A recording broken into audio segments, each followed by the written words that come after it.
Hola a todos y bienvenidos de nuevo a Historias de Terror. Sé que muchos de ustedes utilizan estos episodios para quedarse dormidos, así que, antes de que se entreguen al sueño, me encantaría que dejaran un comentario diciéndome desde dónde están escuchando en el mundo. Además, no olviden darle me gusta y suscribirse si están disfrutando de los episodios. Gracias por estar aquí.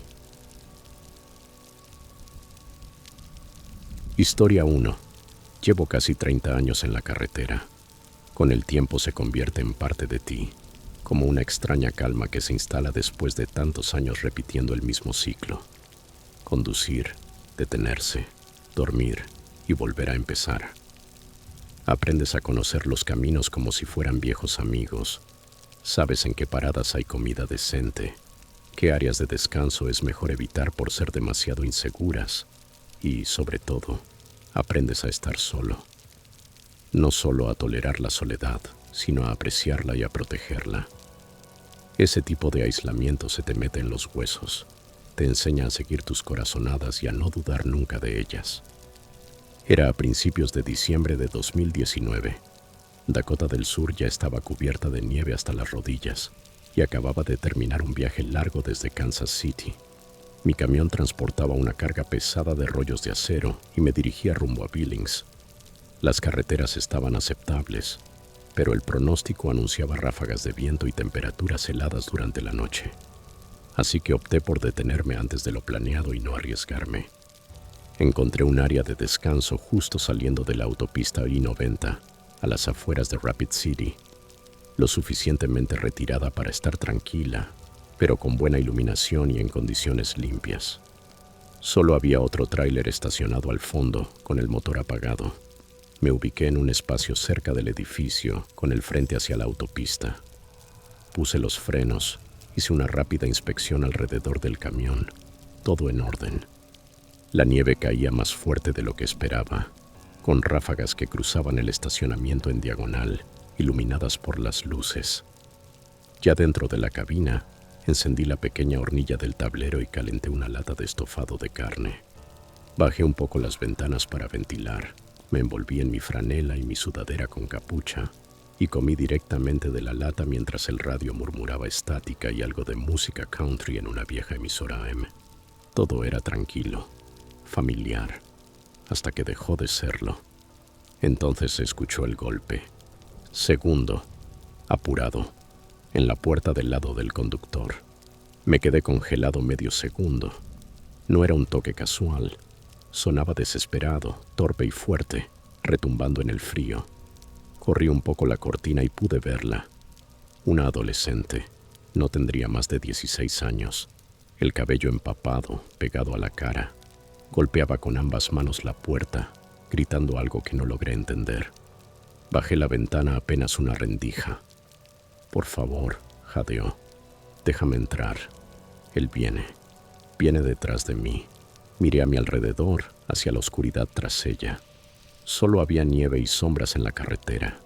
Ningún movimiento, ninguna luz. La nevada era espesa, difuminaba la línea de árboles y lo empapaba todo. Tengo una hija de su edad, y ver a una joven así de aterrada despierta algo primitivo en uno. Pero el instinto y la experiencia se enfrentan entre sí. No abres la puerta a nadie a menos que estés completamente seguro de lo que viene. Le pregunté qué pasaba. No contestó. Siguió golpeando la puerta y suplicando. Algo no cuadraba. Su voz sonaba llena de miedo, pero sus ojos no buscaban. No miraban hacia los lados como alguien que huye. Estaban fijos en mí, como si estuviera esperando algo. Extendí la mano y presioné el botón de grabación rápida de la dashcam. Luego encendí los espejos laterales y el foco trasero. Nada en los espejos. Nadie detrás. Ninguna huella que se acercara. La tormenta era un caos, tan ruidosa que apenas podía oír mi propia respiración, mucho menos pasos en la nieve. «Aléjate», le grité. «Déjame ver». Ella parpadeó una vez y dejó de llorar. Esa quietud fue lo que me heló. Y sin decir más, se dio la vuelta y se alejó. No corrió, caminó. Su silueta desapareció lentamente entre la ventisca, absorbida por el viento y la nieve. Me quedé mirando, esperando que alguien más surgiera de las sombras, pero nadie apareció. Esa noche apenas dormí. Dejé el motor encendido y la cabina bien cerrada. En un momento fui a la parte trasera y agarré la palanca de hierro, solo para sentirme más seguro. Dejé el radio encendido a volumen bajo y revisaba los espejos cada pocos minutos. Al amanecer revisé la grabación. Las manos me temblaban al hacer clic. Ella no había corrido hacia el camión.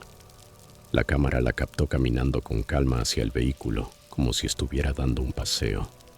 Y cuando se acercó al lado del pasajero, la visión nocturna detectó algo debajo del tráiler. Una figura. Alguien arrastrándose pegado al hielo, moviéndose hacia el eje delantero, quedándose debajo de la cabina. Pausé el video, rebobiné, lo volví a ver. La estaban usando como carnada. Nunca la perseguían.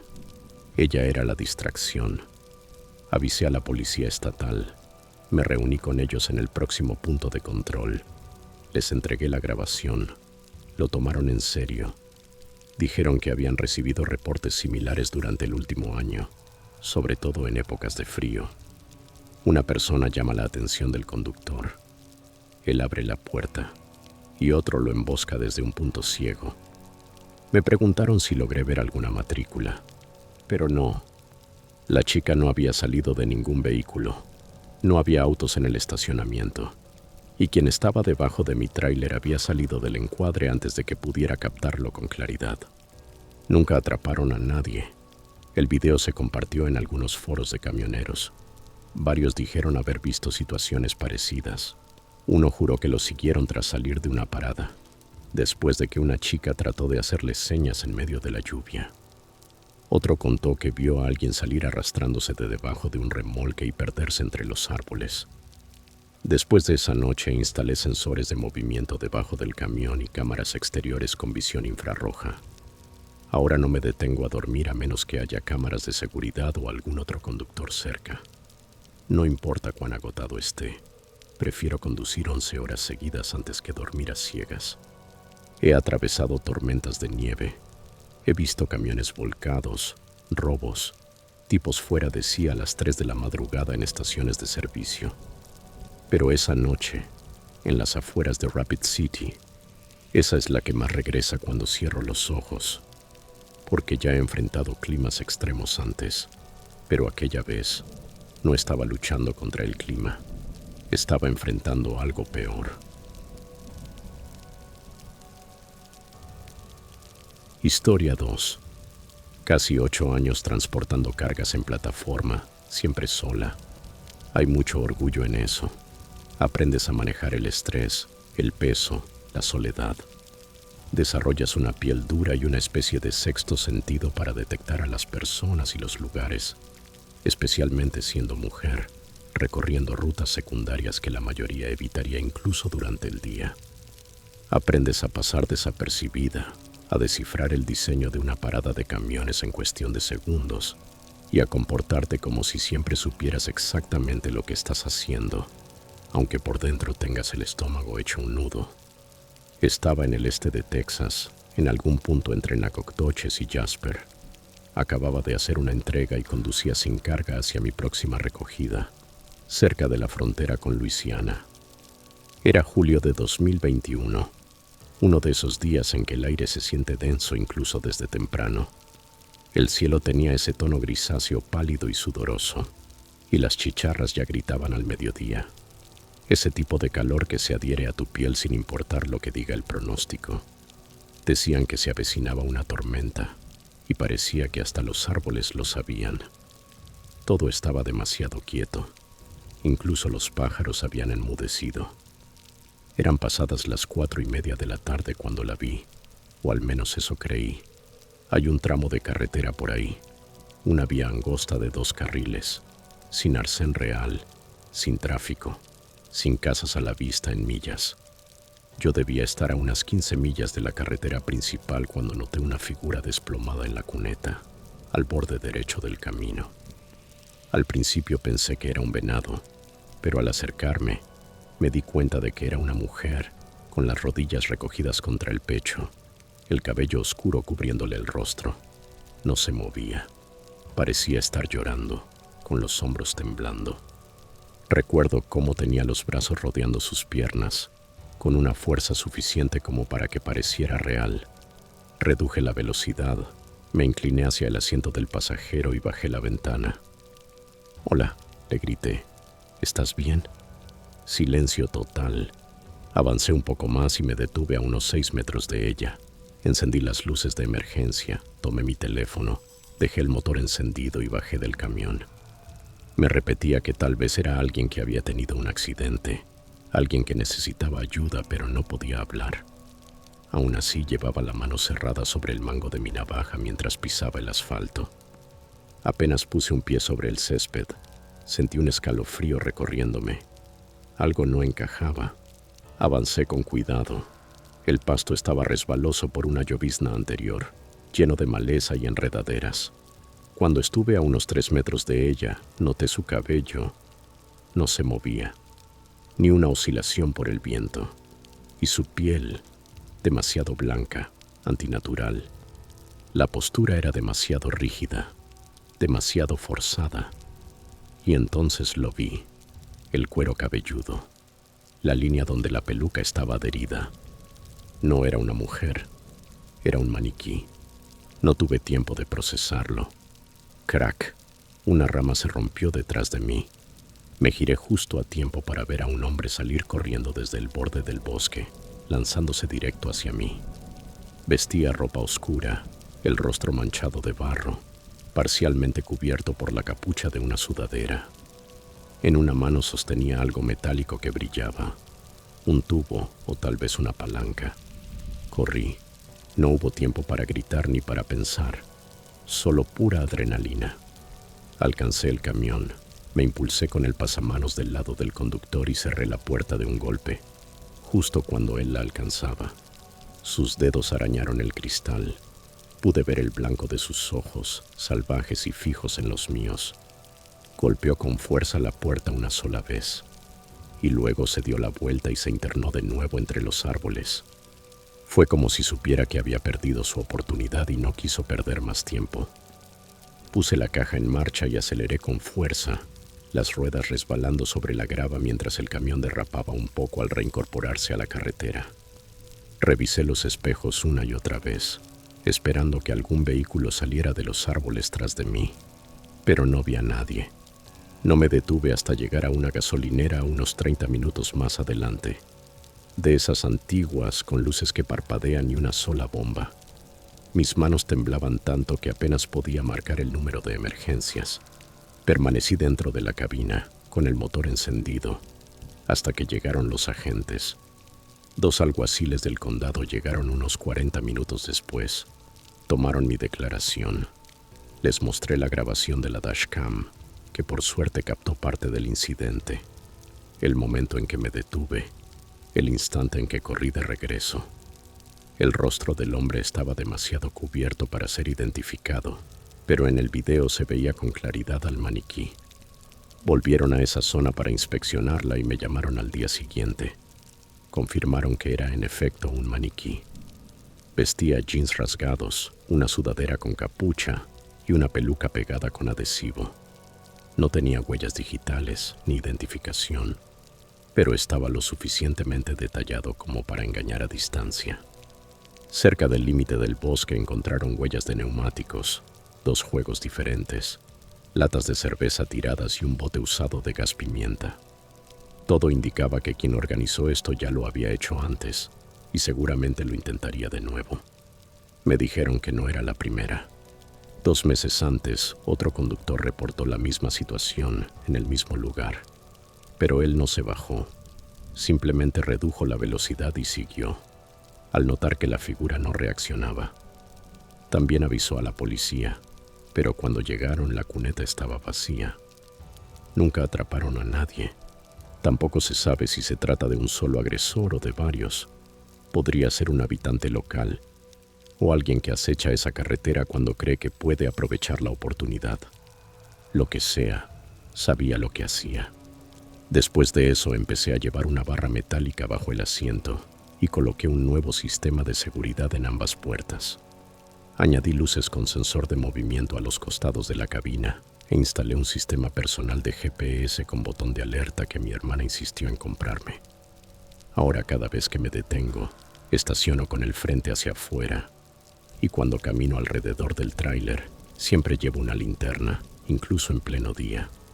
Sigo usando rutas secundarias, sigo viajando sola, pero confío en mis instintos ahora más que nunca, porque si algo se siente mal, es porque lo está. Y si hubiera dado 2 pasos más, no creo que estuviera aquí para advertirles a ustedes.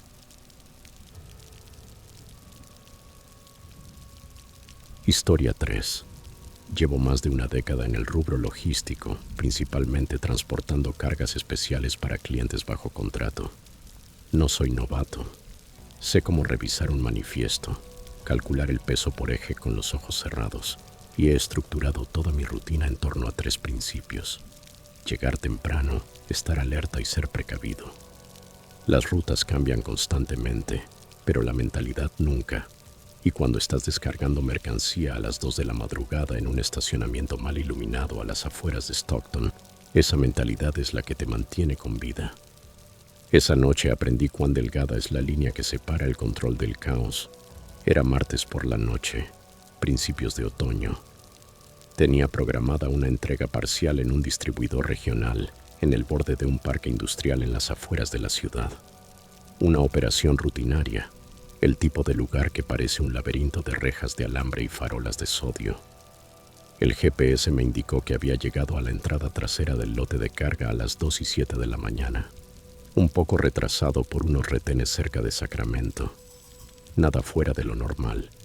No había guardia en la caseta del portón principal, pero eso tampoco es raro. Pasa más seguido de lo que la gente cree, especialmente en turnos nocturnos con personal mínimo. La mitad del tiempo, alguien aparece desde alguna garita lateral con un portapapeles y una linterna. Te hace una señal como si te conociera y te deja pasar. Terminas confiando en el sistema. Así que cuando vi a un hombre con chaleco reflectante haciéndome señas con una linterna, no sospeché. Tenía toda la pinta. Chaleco de alta visibilidad, clipboard en mano, incluso un auricular con un cable visible bajo el cuello de su camisa. Me dijo que el carril principal de estacionamiento ya estaba lleno y que estaban redirigiendo a los camiones al fondo, a una fila tras los muelles de carga. Me indicó que tomara el espacio número 17. Hablaba con seguridad, con tranquilidad. Incluso bromeó diciendo que esperaba que hubiera traído donas. Esa frase se me quedó grabada, curiosamente. Le di un pequeño asentimiento y seguí sus instrucciones. Giré amplio. Crucé un callejón entre 2 naves y me estacioné en la fila indicada. Había ya varios camiones ahí. No reconocí las unidades, pero eso no era extraño. Esa zona es un corredor logístico importante, con vehículos viniendo de todas partes. Mis ojos buscaron cualquier señal fuera de lugar. Placas, calcomanías intermitentes, marcas de neumáticos. Nada que diera mala espina. Puse el freno, apagué el motor y bajé con mi portapapeles y los documentos en mano. Ahí fue cuando noté que el sujeto me había seguido a pie. Se acercó rápidamente y señaló la puerta de una oficina al otro extremo del almacén. «Deja el papeleo ahí adentro», dijo con un ademán relajado. «La puerta debería estar sin llave. Déjalo en la bandeja». Me dirigí hacia la oficina, pero algo me incomodaba. El lugar estaba demasiado silencioso. No se oía el zumbido de motores, ni montacargas en movimiento. Incluso el ruido lejano de la autopista parecía haber desaparecido, tragado por los edificios. Y entonces escuché un sonido metálico detrás de mí, cerca del tráiler. Me giré y vi a otro sujeto, con capucha y mangas arremangadas, abriendo el seguro trasero de mi remolque. ¿Qué demonios? Él no se inmutó. Ya estaba subiendo al tráiler. Corrí de regreso al camión, mis botas golpeando el concreto. Pero antes de llegar a la mitad del camino, otro individuo salió entre las hileras de contenedores, brazos en alto, como si solo estuviera paseando. Fue en ese instante cuando lo entendí todo. Era un grupo organizado. Uno te guiaba con señas, los otros ejecutaban. moviéndose con agilidad. Manipulaban mi carga como si fuera suya, con la precisión de quien lo ha hecho muchas veces antes. No intenté hacerme el héroe. Di media vuelta, corrí de regreso a la cabina, abrí la puerta de un tirón, me metí y la cerré de golpe. Activé el seguro, arranqué el motor, toqué la bocina. Larga, continua, resonante. El estacionamiento se llenó de pánico. El tipo en el tráiler saltó y echó a correr. El que estaba entre los contenedores se perdió tras una pila de tarimas. El falso vigilante alzó las manos y se alejó trotando, como si lo hubieran asustado. Todo había sido ensayado, eficiente, y se dispersaron con rapidez. Mientras salía de la fila, llamé a mi despacho para contar lo sucedido. Luego llamé al 911. 2 patrullas del sheriff llegaron unos 20 minutos después. Para ese momento el lugar estaba en calma absoluta, como si nada hubiera ocurrido. Di mi declaración. Los agentes no se sorprendieron. Uno de ellos dijo: «Te asombrarías de lo frecuente que es esto. Estos tipos se infiltran en parques industriales, usan chalecos reflectantes y radios baratos para parecer empleados, y van saqueando remolques uno por uno. La mayoría de los conductores no se dan cuenta hasta que ya están en medio de su próxima ruta». Revisaron el remolque. Faltaban 4 tarimas. 2 de ellas eran parte de un envío médico contratado. No eran narcóticos, pero sí de alto valor. Tuve que llamar al cliente y presentar un informe completo del incidente. De todos modos, la diferencia de peso iba a levantar alertas en el destino final. Tuve suerte de que ocurriera al comienzo del trayecto. Se compartieron las grabaciones con los encargados del predio y con seguridad regional, pero todos sabían cómo terminaría la cosa. Sin nombres, sin placas, sin rostros nítidos. Esos grupos conocen los puntos ciegos como si los hubieran cartografiado. Nunca atraparon a nadie. Desde esa noche empecé a verificar 3 veces cada destino de entrega. Ya no me meto a ningún lote sin confirmar con el despacho. Un mensaje de texto no basta. Llamo. Espero a que alguien me diga un nombre. Me aseguro de que la oficina esté activa. Ya no sigo a nadie solo porque lleva chaleco y linterna. Esa noche cambió por completo mis antiguos hábitos. Ahora doy 2 vueltas alrededor del predio antes de entrar. Busco cámaras de seguridad, rutas alternas de escape, señales de movimiento. Instalé una alarma en la cabina y un interruptor de corte bajo el tablero que solo yo sé activar. He transportado explosivos, ayuda humanitaria de emergencia, equipos médicos que valen más que mi propia casa. Pero esa noche fue la vez que más cerca estuve de quedar completamente expuesto. Y lo más aterrador fue lo fácil que lo hicieron parecer, lo normal que se sentía todo, hasta que dejó de serlo. Historia 4. Llevo casi 20 años transportando contenedores desde el puerto de Savannah. Si hay algo que he aprendido en este negocio es que los números no mienten. Cada carga tiene su manifiesto, cada envío es rastreado. Horarios, pesos, especificaciones, códigos de seguridad. El sistema es estricto. Tiene que serlo. Uno se acostumbra a revisar todo 2 veces. Documentos, ubicaciones, firmas, incluso el tono de voz en una llamada del despacho. Por eso recuerdo con tanta claridad aquel viernes a finales de noviembre de 2022. Porque todo, absolutamente todo, se sentía ligeramente fuera de lugar. Y en este oficio, un pequeño detalle fuera de lugar puede significar que te roben, o algo peor. Estaba a mitad de ruta con un contenedor estándar. Nada especial, electrónica comercial, todo envuelto en plástico. El manifiesto concordaba. Los sellos de seguridad estaban intactos. Ya había hecho ese mismo trayecto antes, exactamente la misma ruta. Nada nuevo. Estaba a unos 45 minutos de Savannah cuando recibí un mensaje de texto, supuestamente del despacho. Era breve, urgente. Nueva dirección de entrega, carga sensible al tiempo. Enviar confirmación inmediata. Cambios de último minuto pueden pasar. No es común, pero tampoco raro. Normalmente vienen acompañados de una llamada, un nuevo manifiesto, formularios actualizados con firma. Pero esto, nada de eso, solo una ubicación fijada en un mapa, sin nombre de empresa, sin contacto. Aún así me detuve en una parada de camiones para verificar. Inicié sesión en nuestra plataforma de programación. Nada. El número de envío seguía apareciendo con la entrega original. El manifiesto no había cambiado. Ninguna redirección registrada. Respondí por mensaje. Necesito confirmación verbal. Sin respuesta. A los pocos minutos llegó otro texto. Retraso del conductor registrado. Proceda cuanto antes para evitar sanción. Fue esa última línea la que me hizo detenerme. Evitar sanción. Suena formal, pero también como algo que diría alguien tratando de apurarte sin levantar sospechas. Ya había oído hablar de estafas similares. Información falsa para hacer que los conductores cambien de remolque y solo después se enteran de que nunca estuvo autorizado. Aún así, y contra mi mejor juicio, decidí ir a echar un vistazo al lugar antes de tomar una decisión. Mejor prevenir que ser sorprendido. La dirección me llevó a un lote industrial al oeste de Puller, justo al borde de una carretera de acceso. Una zona con asfalto agrietado, casi sin iluminación. No había señales visibles, solo un edificio largo con las puertas enrollables cerradas.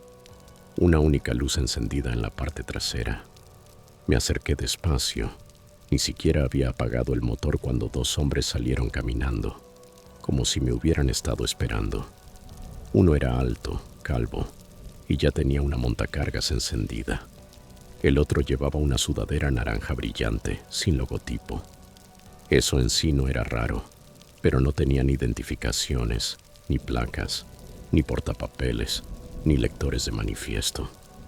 Solo guantes y actitud. Dejé la ventanilla arriba, el motor encendido. «Esta es la entrega para la unidad 19B, ¿cierto?», pregunté. El calvo asintió. «Sí, trae el contenedor por aquí. Anden dos. Necesito llamar primero al despacho». El del hoodie naranja me sonrió. Una sonrisa demasiado relajada. «¿Y para qué harías eso?», respondió. Sonaba demasiado cómodo. Esa sonrisa se quedó en su cara más tiempo del necesario. Parecía una broma, pero no lo era. No había razón válida para que cuestionara que yo llamara a mi propia central, a menos que tuviera algo que ocultar. Subí la ventanilla, aseguré la cabina, marqué directamente a despacho. Contestaron al segundo tono. «Hola, llamo para confirmar. Cambiamos la entrega de la unidad 19B a un almacén en la 36. «¿Qué? No», respondió la despachadora. «Todavía tienes programada la entrega en Norcross». «¿Quién te dijo eso?». «Recibí un mensaje diciendo que era urgente, entrega sensible al tiempo». Hubo un silencio. Luego me dijo con voz firme: «Nosotros no cambiamos nada. Sal de ahí ya». No esperé. Puse reversa. El tipo de la montacargas ya venía hacia mí como si esperara que me posicionara para descargar. El otro comenzó a caminar agitando los brazos. Aceleré en reversa. Giré bruscamente hacia la izquierda. Golpeé una pila de tarimas, pero no me detuve. El remolque se sacudió detrás de mí mientras tomaba el arcén y salía de ahí a toda velocidad. Lo que más me inquietó fue darme cuenta de que no estaba solo en la carretera. Una camioneta salió poco después, demasiado cerca de mí para ser coincidencia. Al principio pensé que era otro conductor yendo en la misma dirección, pero cada vez que aceleraba, él aceleraba. Cuando frenaba, él también, sin luces altas, sin bocinazos, solo siguiéndome, de forma constante. Cambié de carril varias veces, incluso tomé una salida inesperada, y como sospechaba, me siguió. Finalmente paré en una gasolinera unos kilómetros más adelante. La camioneta pasó de largo sin detenerse. Ahí fue cuando me di cuenta de que estaba temblando. Durante todo el trayecto había logrado mantener la calma, pero ahora me caía el peso de lo que casi me sucede. Llamé a la policía. Tardaron unos 10 minutos en llegar. Tomaron mi declaración, revisaron la grabación de la dashcam. Uno de los agentes llamó a verificar la dirección. Otro se sentó conmigo y me hizo preguntas detalladas. Tipo de carga, hora del mensaje, descripción física de los hombres. 20 minutos después recibí una llamada de vuelta. «Ya no hay nadie», me dijo el oficial. «El almacén está oscuro, cerrado con llave, como si no hubiera habido movimiento en toda la noche». Después supe que ese edificio llevaba meses abandonado. Probablemente la banda lo había usado como sitio temporal para secuestros de carga. Falsificaron el mensaje de despacho, copiaron el formato real, incluso usaron nuestra línea de firma estándar. Eso fue lo que más me asustó. No usaron la fuerza, no hubo caos. Fue frío, calculado, eficiente y casi funciona. Desde entonces cambié por completo mi protocolo. No leo solo mensajes. Llamo, verifico, pido nombres, registro las llamadas en mis notas. No importa cuán oficial parezca alguien, no sigo a nadie sin confirmar primero su identidad. Instalé una segunda cámara orientada hacia la parte trasera. Mejoré los sistemas de seguridad del remolque y empecé a compartir esta historia con otros conductores. Porque si casi me atrapan a mí, puedes apostar que ya lo hicieron con alguien más. No necesitaron armas, ni amenazas. Solo una dirección falsa, un par de guantes de trabajo y un poco de paciencia. Y la única razón por la que sigo aquí contando esto es porque escuché esa vocecita en mi interior. Si esta historia te puso los pelos de punta, esto es solo el comienzo. Dale like, suscríbete y cuéntame en los comentarios cuál fue la historia que más te impactó. Esto no termina aquí. Algunos peligros no esperan en la oscuridad. Te siguen hasta la tormenta. Ya viste lo que ocurre en la carretera. Mantente alerta, mantente a salvo. Y recuerda, los que más debes temer no tocan la puerta. Gracias por mirar y te veré en la próxima pesadilla.